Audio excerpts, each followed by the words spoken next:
యేసు ప్రభు అంటారు, మీరు చూడాలనుకుని చూడలేకపోయారు, వినాలనుకుని చూసే మీ కన్నులు ధన్యం, వినే మీ చెవులు ధన్యం అని. అలా ఎందరో ప్రవక్తలకు అపోస్తలకు కూడా దేవుడు చాలా విషయాలు దాచాడు.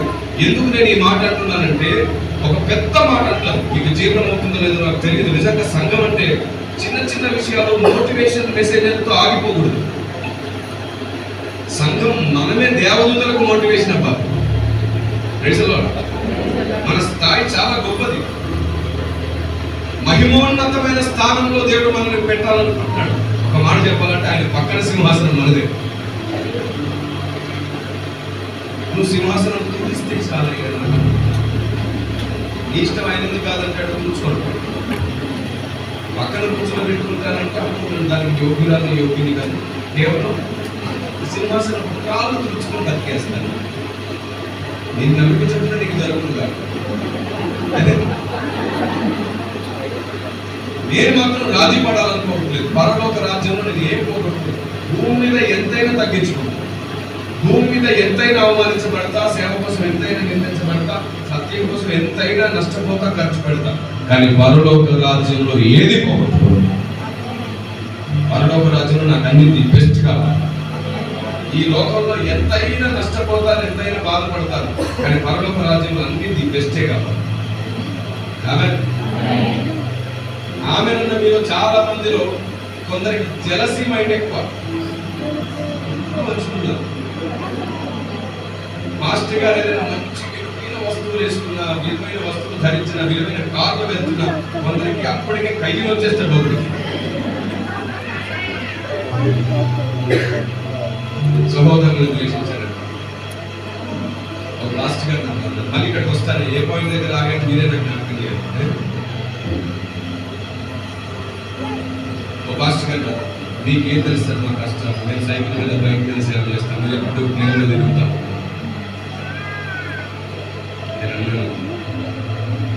నా సేవా జీవితం 19 సంవత్సరాలు, 19 years నుంచి కష్టపడుతున్నాను. నా ప్రారంభ సేవ అంతా కాలు నడుపుతూనే చేశాను. పైగా కర్ణాటక ప్రాంతాలు తిరిగాను, మహారాష్ట్ర, ఒరిస్సా, ఛత్తీస్గఢ్ లాంటి ప్రాంతాలు తిరిగాను. సువార్త లేని ప్రదేశాలే ముందెక్కి చేసుకున్నాను. మాంత్రికుల మధ్యలో సేవ చేశాను, దొంగల మధ్యలో సేవ చేశాను. భయంకరమైనటువంటి వివాదాలు, గొడవలు ఇలా కళ్ళని చూస్తుంటే రోడ్డు మీదే కూర్చొని కోడి మెడన తిప్పేసి రోడ్డు మీదే చేసేస్తామన్నారు. అలాంటి కఠినమైన ప్రదేశం, బహిరంగంగానే అంత ఏది రహస్యంగా చేయడం, అంత భయంకరమైన చీకటి ప్రాంతంలో సేవ చేశాను. అందుకే నేను 8:30 గంటలు ప్రార్థన చేసేవారు బయటకు వెళ్ళేవారు కదా. అంత డేంజర్ ఏరియా. కొండల మధ్యలో ఉండే గ్రామాల మధ్యలో సేవ చేశాడు. సైకిల్ తొక్కుతూ 15-20 కిలోమీటర్లు వెళ్ళి సేవ చేసి వచ్చేవారు. కొన్నిసార్లు తొక్కలేక సైకిల్ ఒక చోట ఆపేసుకొని ఏదైనా ఒక చెట్టు చూసుకొని అక్కడే చాలాసేపు కూర్చొని ఒక పాట పాడుకుని స్తుతి చేసుకుని నాకు తెలియకుండా అక్కడే 15 నిమిషాలు పడుకొని మళ్ళీ లేచి సైకిల్ తొక్కుతూ సేవ చేశాడు. ఆటోల పైన సేవ చేశాను, లారీల పైన తిరిగి సేవ చేశాను. చాలా సార్లు బస్ స్టాండ్స్ లో పడుకొని పేపర్ బండ్లు వస్తే ఒక చోటు నుంచి ఇంకో చోటుకి వాటిలో తిరిగి సేవ చేశాను. గొర్రెలు కాసే వారి దగ్గరికి వెళ్ళి సేవ చేశాను. అక్కడ మంచం వేస్తే ఆ గొర్రెల పక్కనే పడుకుని సేవ చేశాను. 10 సంవత్సరాల పాటు నేను పూర్తిగా గ్రౌండ్ లెవెల్లోనే పనిచేశాను. 10 సంవత్సరాల పాటు. కానీ ఎప్పుడు ప్రార్థన మానలేదు, పరిశోధన మానలేదు, సిద్ధపడుతున్నాడు. భవిష్యత్తు కొరకు కావాల్సిన సిద్ధపాటు ఆత్మదేవుడు నాకు ఇస్తున్నాడు. ఒకవైపు విరిగి నలగొడుతున్నాడు, గర్వం రాకుండా, ఇంకోవైపు భవిష్యత్తు కొరకు సిద్ధపరుస్తున్నాడు. నేను పడిపోకూడదు. నాలో ఓపిక పెంచాడు. మోషేని ఎంపిక చేసుకోవడానికి ముందు ఎన్ని సంవత్సరాలు సిద్ధపరిచాడు? 40 సంవత్సరాలు. భక్తులందరినీ దేవుడు మొదట సిద్ధపరిచి ఆ తర్వాత ఎంపిక చేసుకున్నాడు. అలాగే అనేక సంవత్సరాల పాటు గ్రౌండ్ లెవెల్లో పనిచేశాడు. ఏమీ లేకుండా ఆకలి దప్పుతున్న రోజులు ఉన్నాయి, భయంకరమైన ఉక్కపోతలో పడుకున్న రోజులు ఉన్నాయి, ఎండలో కాలినడకతో సువార్త చేసిన రోజులు ఉన్నాయి, వర్షానికి తడిసిన రోజులు ఉన్నాయి, చలికి పడుకుతుంటే కనీసం కప్పుకోవడానికి శాలువా కూడా నా చేతిలో లేని రోజులు కూడా ఉన్నాయి. చాలా రకాల కష్టాలు. నా టైం వచ్చింది, బాబు ఇంకా చాలు, నువ్వు సిద్ధమైపోయావు, ఇక నువ్వు కిందగా పనిచేయాల్సింది. ఈ దీపం స్తంభం ఎక్కాలని స్తంభం మీద పెట్టాడు. ఆ తర్వాత 9 సంవత్సరాల పాటు ప్రపంచంలో తిరుగుతున్నాడు, అనేక రాష్ట్రాలు తిరుగుతున్నాడు. ఈరోజు WCM 4 రాష్ట్రాల్లో పరిచయం చేస్తుంది. WCM సంఘాలు 4 రాష్ట్రాల్లో ఉంది. ఇంతమంది సేవకులు సిద్ధపరిచారు. ఇన్ని సంఘాలు కట్టుకుని పిలుపునిచ్చారు. 53,000 మంది కంటే ఎక్కువ మందికి బాప్తిస్మం ఇచ్చేటట్టు సువార్త సేవ చేసి బాప్తిస్మం కూడా ఇచ్చారు. 19 సంవత్సరాల్లో నా ట్రాక్ రికార్డ్. దేవునికి స్తోత్రం. ఎవరిని దూషించలేదు, అవమానించలేదు, తప్పు పట్టలేదు, సాధ్యమైతే అందరిని అర్థం చేసుకోవడానికి ట్రై చేశాను. ఎక్కడ చేయి జాపలేదు. ఈ రోజు వరకు నా వీడియోలో ఎక్కడ మీకు అకౌంట్ నెంబర్ కనబడలేదు, చచ్చే వరకు కనబడదు. ఎందుకంటే ఆయన స్వరం మీద రక్షించబడ్డ మనిషి. ఆయన ఉన్నాడు అని నాకు ఒకటి చెబితే తెలియలేదు, ఆయన చూపించుకున్నాడు. ఏ రోజు నేను ఫోన్పే నంబర్ ఉన్న మెసేజెస్ ఇవ్వలేదు. నా నమ్మకం ఏమిటంటే, ఒకటి సత్యం అని తెలిసినప్పుడు, ఒకటి దేవుని పని అని తెలిసినప్పుడు విశ్వాసం మనం చెప్పక్కర్లేదు. నేను ప్రేరేపించేయగల పంపుడు అనక్కర్లేదు. వాళ్ళకు ప్రేరేపణ వస్తే ప్రాణం పెట్టేలాగా పనిచేస్తారు. అది దేవుడి ప్రేరణ. చాలా మంది ఆఫీస్కి ఫోన్ చేసి అడుగుతుంటారు, సార్ ఎందుకు అకౌంట్ నెంబర్ పెట్టండి, ఎందుకు ఫోన్పే నెంబర్ పెట్టండి. ఆఫీస్లో చెప్తారంట, మీకేమైనా సేవకు సహాయం చేయాలనిపిస్తే అడిగి తీసుకోండి. పెట్టలేదని అడుగుతారు ఎందుకు? కిరణ్ బాబు గారికి అలా బహిరంగంగా పెట్టడం ఇష్టం లేదు. మీకు చేయాలనుకుంటే ఇష్టంగా చేయండి, లేదా ప్రార్థన చేయండి. ప్రార్థన చేస్తే ఆకాశం నుంచి వస్తుందా సార్ అన్నదాంట్లో కారణం ఏమో ఇస్తాడేమో, అలా కూడా చేయకండి. ఆహారమే ఆకాశం నుంచి ఇవ్వగలిగిన దేవుడు ఆయన. మన విశ్వాసం ఆ లెవెల్లో ఆయన ఏమైనా చేయగల సమర్థుడు. ఆమె విస్తారమైన బంగారాన్ని కూడా ఆకాశం నుంచి ఇస్తే ఎవరైనా చెప్తారు, ఆయనకు అసాధ్యంగా దేవుడు. ఆయన ఇస్తే దాచుకోగలుగుతాం, మళ్ళీ సేవలు పెట్టాలి. గుర్తుంచుకోండి, సేవను మనం కట్టాలి, సేవ మనల్ని కడుతుంది. అంటే మనల్ని కట్టుకోవడం కాదు, సేవను కట్టాలి, సేవ మనల్ని కట్టాలి. అదే ధన్యకరమైన సేవ. అలా ఎన్నో రకాలుగా వెలిగినలిగిన నాకు దేవుడు సౌకర్యం ఇవ్వడం ప్రారంభించాడు. ఎందుకు సౌకర్యం ఇవ్వడం ఇచ్చాడు తెలుసా? వేగంగా పనిచేయడం, వేగంగా పనిచేయడం కూడా అన్ని ఇస్తున్నాడు. నేను అడగకుండానే అన్ని సమకూరుస్తున్నాడు. నేను ఒకప్పుడు ఎప్పుడైనా నేను యూట్యూబ్లో వీడియో పెడతాను చూడండి, నా ప్రారంభపు సేవా ఫోటోస్ అన్నీ ఉన్నాయి. నాకు అలవాటు ఉంది ఏంటంటే, సంవత్సరం మెమరీస్ని గ్యాదర్ చేసి పెట్టుకుంటాను. అది ఏదో ఒక రూపంలో ఫోటోస్ తీసి పెట్టుకుంటాను. నాకు ఇక్కడ సేవకు వచ్చాను, డైరీలో కూడా రాసుకోవడం అలవాటు. సో అవన్నీ ఇప్పటికీ ఉన్నాయి. ఒకరోజు ఒక మంచి వీడియో రూపంలో, రేపు May 1 నా బర్త్డే, May 1 తారీఖు మినిస్ట్రీ యానివర్సరీ కూడా కుదిరితే దాని సందర్భంగా నేను ఒక వీడియో రిలీజ్ చేస్తాను, మీరు చూడండి.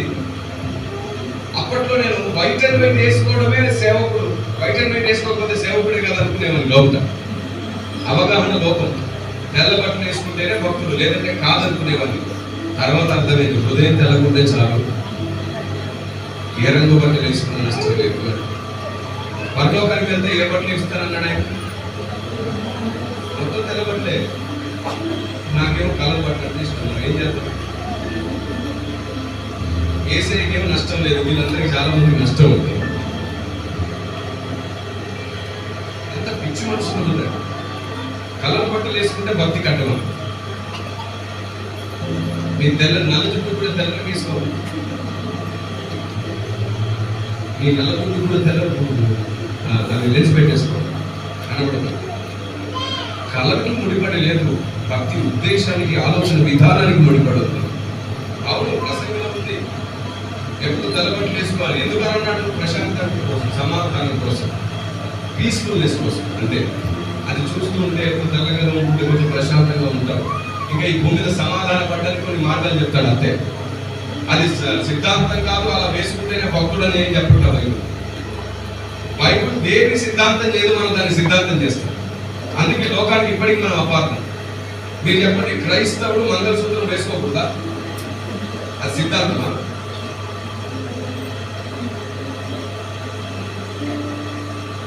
లోకానికి అపార్థమయ్యేవన్నీ చేసుకుని లోకానికి శత్రువుల సువార్త చెప్తున్నాడు. నువ్వు శత్రువుల సువార్త చెప్తే ఎవరు వింటాడు?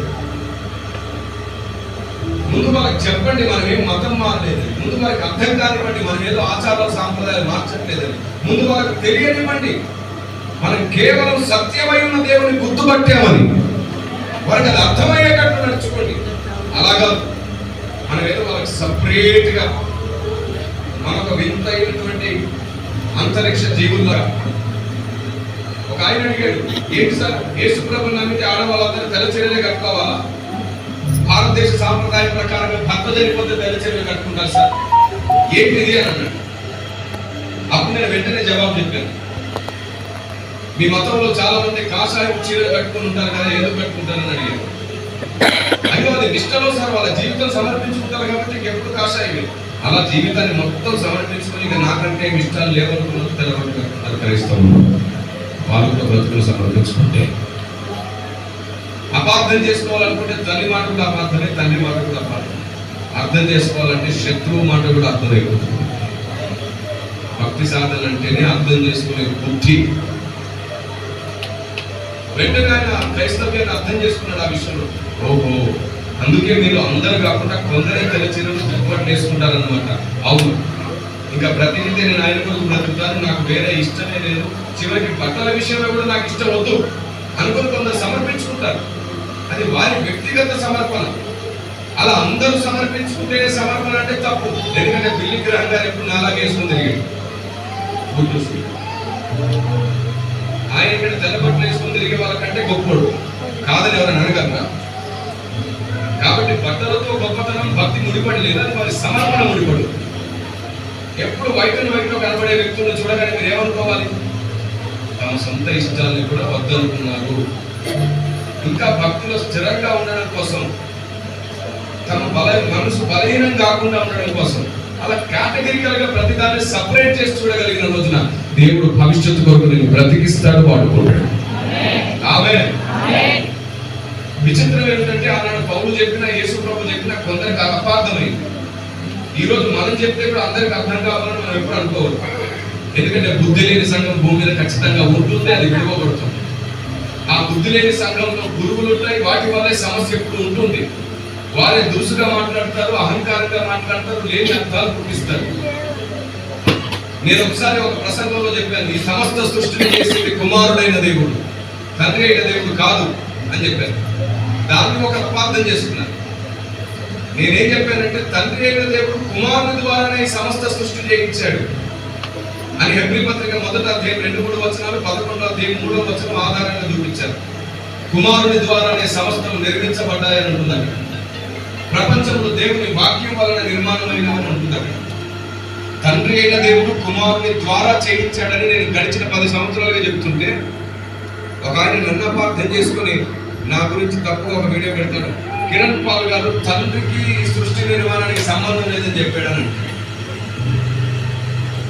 ఎందుకు అతనికి ఆ వంకరగా అర్థమైందంటే ఒక దగ్గర ఆగిపోతారు అన్నమాట జనాలు, చెప్పేది మొత్తం వినరు. ఫైనల్ గా ఒకటి చెప్తున్నాను, ఎవరైనా ఏదైనా మాట్లాడుతుంటే వారి ఉద్దేశాలు మొత్తం తెలుసుకునే వరకు నువ్వు ఒక అభిప్రాయానికి రాకూడదు. అప్పుడే నీకు వచ్చే అభిప్రాయం సరిగ్గా ఉంటుంది. నువ్వు వేలు చూపును బట్టి తీర్పు తీర్చడం నేర్చుకుంటే సేమ్ యాజ్ ఇట్ ఇస్ పరలోక రాజ్యంలో దేవుడు నీకు అదే చేయబోతున్నాడు. ఏం విత్తుతావు అది కోస్తావు. వేలు చూపును బట్టి కాదు, మనం స్కూల్ డేస్ లో నేర్చుకుంటాం కదా. వీళ్ళకు ఎవరు చెప్పినా వినినంతనే వేగిర పడక వివరింపదగు కనికరణ నిజం తెలిసిన మనుజుడేమో నీతి పరుడంట. లోకం సహా నీతి నేర్పిస్తుంటే జీవం నేర్పించే జ్ఞానం మాత్రం మర్చిపోతున్నాం. వేలు చూపును బట్టి తీర్పు వద్దు, వేలు చూపును బట్టి తీర్పు వద్దు.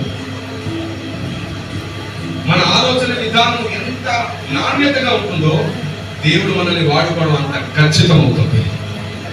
పెద్ద మాట చెప్పిన, దేవుడు భూమి మీద ఏదైనా పని చెయ్యాలి అనుకున్నప్పుడు నీవు గుర్తుకు రావా దేవుడికి. అది క్రెడిబిలిటీ, అది క్యారెక్టర్. అంటే దాన్ని కాపాడుకో. నువ్వు ఏదేదో పెట్టుకొని మంచి వ్యక్తి నువ్వు ఒక కొత్త కలుస్తున్నావు, అది కాదు. దేవునికి పదే పదే నీవు జ్ఞాపకం రావాలి. ఆయన ఈ భూమి మీద పెద్ద పని చేయాలనుకుంటే వాడు సమర్థుడంటే, ఈ అమ్మాయి సమర్థురాలు. అప్పచెప్తాను, అన్ని అర్థం చేసుకుంటుంది, అన్ని అర్థం చేసుకుంటాడు. ప్రతిదానికి బలహీనంగా ఆలోచించడు, చాలా స్ట్రాంగ్ పర్సన్. దేవుడు కనిపించాలి. అలాగే నీ మైండ్ సెట్ ని మార్చు. ఐడియాలజికల్ గా నువ్వు ఎంత స్ట్రాంగ్ అవుతావో నేను చెప్తున్నాను. అనేకులకు అంత బలమైన స్తంభంగా నిలబెడతాడు. వేల మందికి ఆధారం అయ్యేటట్టు చేస్తాడు. ఒకప్పుడు ఆకలి దప్పులతో ఉండడం తెలిసిన నాకు ఈరోజు వేల మందికి పెట్టడం కూడా తెలిసింది. ఏ కొరత లేకుండా ఉండడం కూడా తెలుస్తుంది. ఒకనాటి కష్టమే కదా అదంతా. ఈరోజు ఉన్నత స్థితికి ఎదిగిన ప్రతి సేవకుడు ఒక రోజు ఏ స్థితిలో నలిగాడు కాబట్టి దేవుడు ఇచ్చిన బహుమానం అది. Prize the lord. మీరు చెప్పండి, సేవకుల పిల్లలు గొప్పగా చదువుకోకూడదా? మరి విశ్వాస పిల్లలు గొప్పగా చదువుకోవట్లేదు కదా, వాళ్ళు చిన్న చిన్న చదువులే చదువుతున్నారు. సేవకుల పిల్లలు మాత్రం పెద్ద పెద్ద చదువులు చదువుతున్నారు. మనుషులు ఏం చెప్తున్నాను తెలుసా మీకు? సేవకుల పిల్లలు చాలా గొప్పగా ఉండి తీరాలి, గొప్పగా బ్రతికి తీరాలి. సేవకుల కుటుంబం గొప్పగానే ఉండదు. ఎందుకంటే ప్రారంభంలో తన కోసం కాదు, ఆయన కోసం బ్రతుకుదామని ఉద్యోగానికో బిజినెస్కో ఇంకో వ్యాపారానికి ఇంకో దానికి వెళ్ళకుండా నా బ్రతికే దేవునికి సమర్పించుకున్నందుకు దేవుడు ఇస్తున్న ఫలితం కుటుంబ క్షేమం, కుటుంబానికి కావాల్సిన పిల్లలకి నా దేవుడు మనకి ఏదైనా ఇస్తే ఆయన దానికి 100 times ఇస్తారన్నాడా లేదా? మీరు అలా కాకుండా సగం ఇటు సగం అంటున్నారు కాబట్టి వేరుగా ఉంది. కానీ నేను సేవకు వచ్చిన కొత్తలో మా పరిస్థితి ఏంటంటే ఏం చేయాలో కూడా తెలియదు, చేతిలో ఏముందో కూడా తెలియదు. వచ్చేసావు టెక్కించేసి 12 రూపాయలతో వారం రోజులు బ్రతికండి. 12 rupees వారం రోజులు. ఒకసారి అయితే ఇక్కడ ప్రెగ్నెంట్ హాస్టల్ గారు మా చేతిలో డబ్బులు సరిగ్గా 6 రూపాయలేమో మా చేతిలో మిగిలేదు. ఒకసారి నేను సువార్త అందరి ప్రాంతానికి వెళ్ళాము. ఇప్పుడు చాలా గారాభంగా పెరిగింది, బాగా చదువుకుంది, బ్యాంక్ ఉద్యోగం వచ్చింది, ఈరోజు సేవకు ఆటంకమని ఖాళీ లేకుండా మన అనేక చోట్ల తిరిగి చేయాలి కాబట్టి అని వదిలేసారు. 1,00,000 రూపాయల జాబ్ వదిలేసి నాతో కష్టపడడం ప్రారంభించింది. వివాహం జరుగుతున్న 2వ సంవత్సరం 3వ సంవత్సరం ప్రెగ్నెంట్ అయితే డబ్బులు అయితే వచ్చాయి. 6 రూపాయలు ఇచ్చిన జాబ్ 3 రోజులు మాత్రమే. నేను సేవకు వెళ్ళిన ఆ ప్రదేశంలో ₹1 ఇడ్లీ వస్తుంది. రూపాయికి 2 ఇడ్లీ ఇస్తారు, చిన్న ఇడ్లీ రూపాయి. చాలా మంది పనిచేసే లేబర్స్ అక్కడికి వెళ్ళి ఇడ్లీ తెచ్చుకుంటుంటారు. నేను అనుకున్నాను ₹4 3 రోజులు ఈజీగా గడుస్తుంది అని రోజుకు 2 ఇడ్లీ తిరిగి. ఆ తర్వాత ఒక 10 రోజుల వరకు మాకు ఏమి లేదు, ఆ ప్రెగ్నెన్సీ పోయింది లేక. అప్పుడు ఆమె ఏడిస్తే నేను అందరూ ఎందుకు ఏడుచుకున్నాను? ఇంకా గర్భంలో బిడ్డలకు ఆత్మ రాలేదు. జస్ట్ 3 months లోపే జరిగిపోయింది కదా ఇదంతా. బిడ్డ కథలను ప్రారంభిస్తే ఆత్మలో ఒకటి వచ్చినట్టు అది 4th month తర్వాత జరుగుతుంది. ఈ లోపు పడిపోయినది కేవలం పిండమే, పిండమే. ఇంకా దాంట్లో కేవలం రక్తంతో కూడిన ప్రారంభం అదంతా కూడబెడుతుందంటే సెల్స్ లో ఉన్న జీవం పనిచేస్తుంది, కానీ ఆత్మ అందులో ఇంకా రాలేదు. ఎప్పుడైతే బిడ్డ శరీరం కదలడం ప్రారంభిస్తుందో అప్పుడు ఆత్మను దేవుడు ప్రవేశపెట్టినట్టు. దానికి 4 months దాటాలి.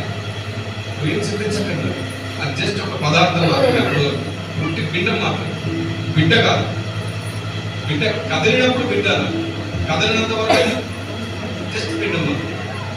ఆ మాట విన్న తర్వాత వెంటనే కోరుకుంది, స్ట్రాంగ్ అయిపోయింది. సత్యం వినగానే దానికి లోబడేవాడు ముందు పర్వతం ఉన్నా సరే నిలబడతాడు ధైర్యంగా. సత్యం అంత శక్తిని ఇస్తుంది, దేవుని జ్ఞానం అంత బలాన్ని ఇస్తుంది. ఆమేన్. పెద్ద పెద్ద సిద్ధాంతాలు నమ్మకర్లా, సత్యాన్ని నమ్మడానికి నీకు వినయంతో కూడిన మనసు ఉంటే చాలు, నీకు అన్ని అర్థమైపోతాయి. ఆ తర్వాత